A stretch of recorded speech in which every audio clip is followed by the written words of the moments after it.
welcome to Bologna to everybody, and now let's get lost with Lisa.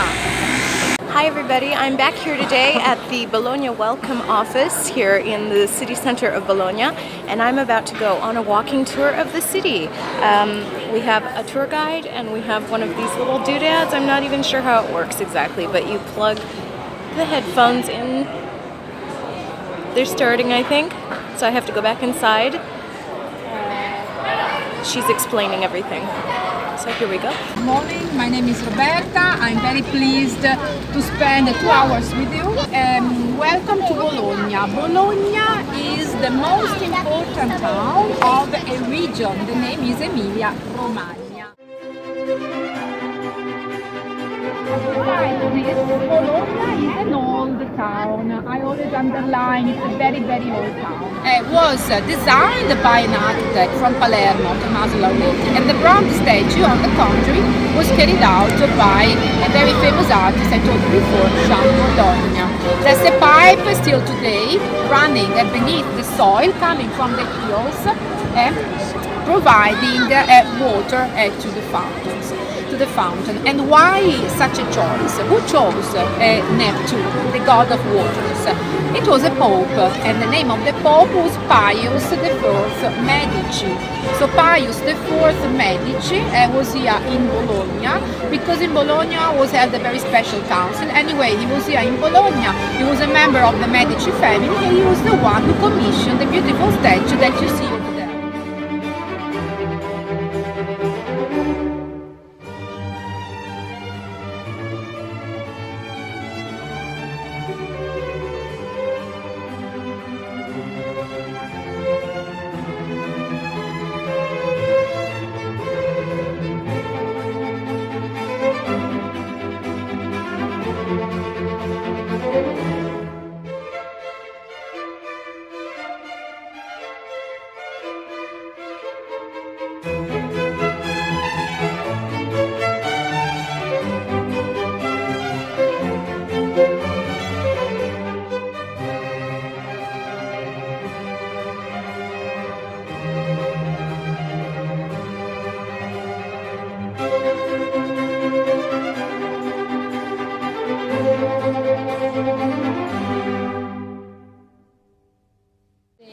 Basilica of San Petronio, the inside. The Basilica of San Petronio is so big because it was to become bigger than St. Peter's in Rome. The Basilica of St. Peter was the Basilica of San Petronio to become bigger than St. Peter's in Rome.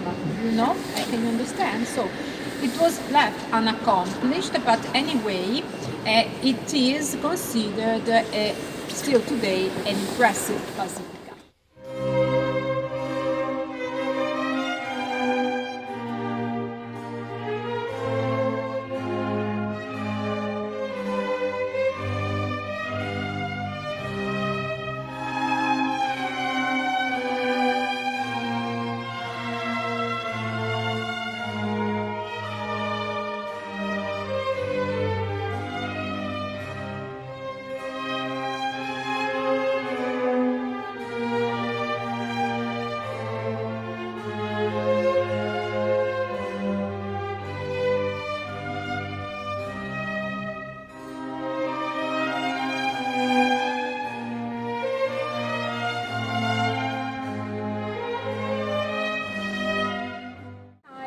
Devil, of the monster eating the souls of the damned, there is Mohammed, and it is today very dangerous representation, because a blasphemous representation, because according to the Muslim religion it shouldn't be represented, it shouldn't be painted, and no way.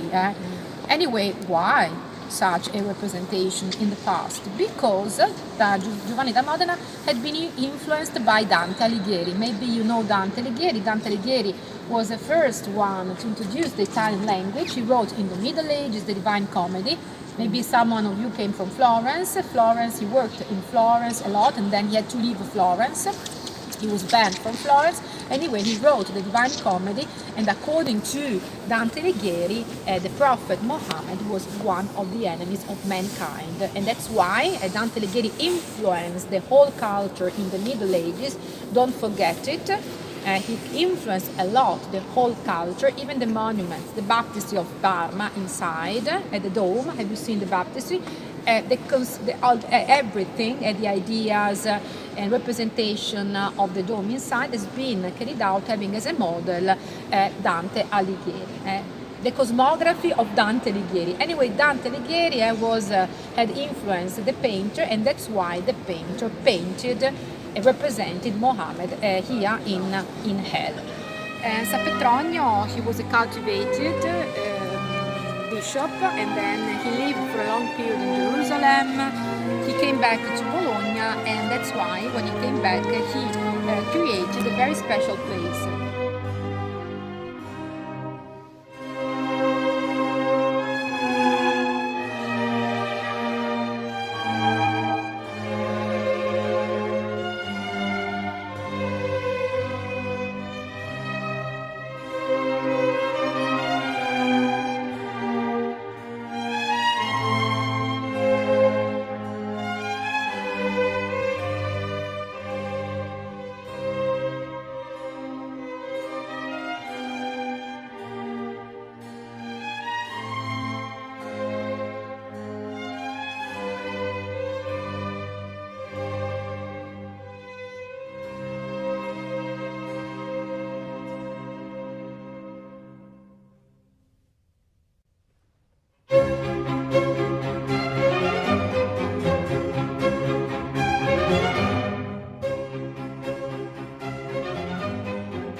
The Palazzo Chigi. Yes. In the 16th 16th. century.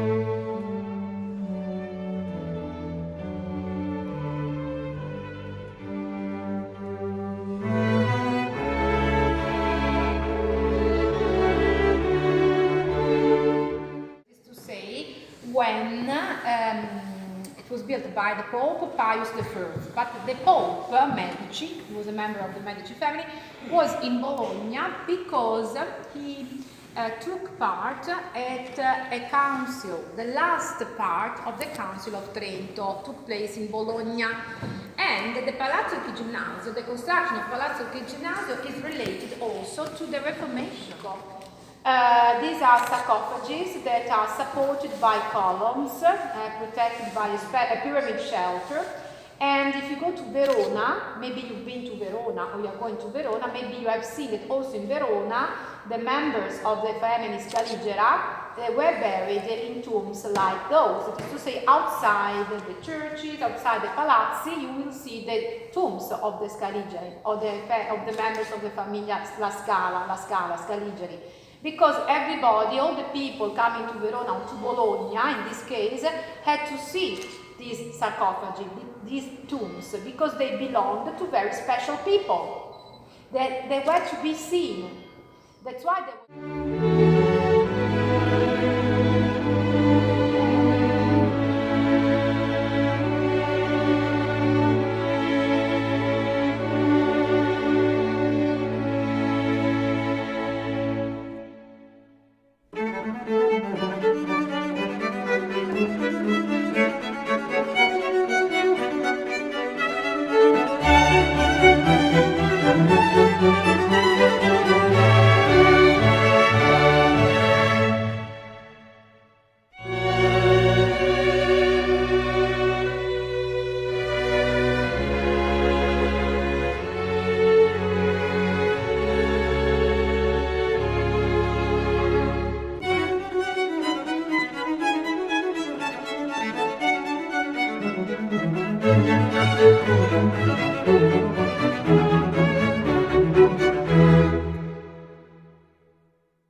The ill people, and the name was Confraternita della Vita e della Morte, that is to say, death and life.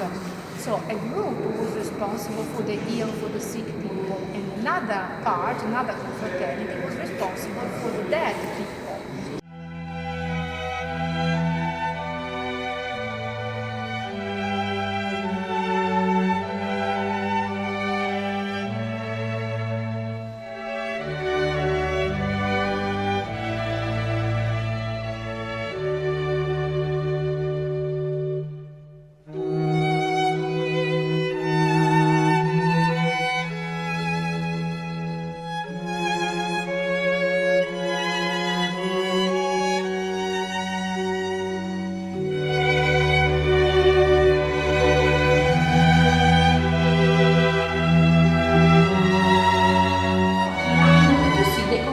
The morning, and it's we are in the Renaissance, don't forget it, and you can see the difference, the way Saint Joseph and Saint John express their grief, and men and women express their grief, their sorrow in a different way.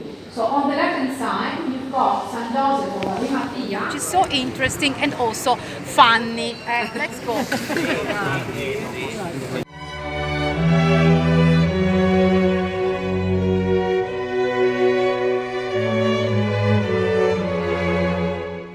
Okay, so the walking tour is almost finished. It's been really interesting, very fascinating. Our tour guide has been amazing. She's explaining some of the cheese and how it's processed here and the production and everything here in Emilia-Romagna, in the region. And I got some cool merch earlier. I don't know if you can see it. At Bologna, you can pick up a lot of merchandise there at the different locations that they have here in Bologna. And now let's get back to our tour, because I'm sure there's going to be some more very interesting things to come. So that you see on the right side is the Palazzo della Mercanzia. It was built, it's contemporary of the Basilica of San Petronio.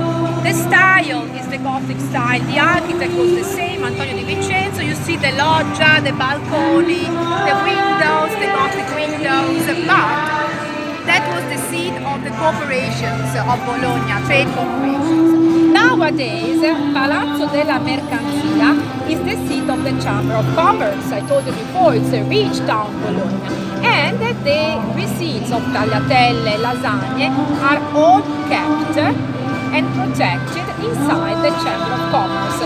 So if you want to know how a real tagliatella should be long or should be thick, everything is being kept inside the Palazzo della Mercanzia, the seat of the Chamber of Commerce.